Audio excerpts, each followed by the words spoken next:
जुना कुंभारी नाका MIDC येथे ड्रिंक अँड ड्राईव्ह करणाऱ्यांवरती वाहतूक शाखेने धडक कारवाई सुरू केली आहे. साखरपेठ परिसरात वाहतूक शाखेच्या वतीने विशेष तपासणी मोहीम सुरू झाली आहे. मद्यपान करून गाडी चालवून अपघात होण्याचे प्रमाण दिवसेंदिवस वाढत चालले आहे. त्याच अनुषंगाने सोलापूर शहर पोलीस आयुक्त M. राजकुमार यांच्या आदेशानुसार सोलापूर जुना कुंभारी नाका MIDC परिसरात रात्रीच्या सुमारास वाहतूक शाखेच्या वतीने विशेष तपासणी मोहीम राबवण्यात आली आहे. या मोहिमेत विशेष करून ड्रिंक अँड ड्राईव्हच्या कारवाईवर अधिक लक्ष देण्यात आलं आहे.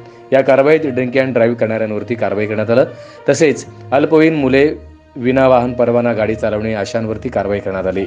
सोलापुरात अशा कारवाया आणखी कडक होणार आहेत अशी माहिती वाहतूक पोलीस शाखेच्या वतीने देण्यात आली आहे.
SB न्यूज चॅनलला लाईक करा, शेअर करा, सबस्क्राईब करा.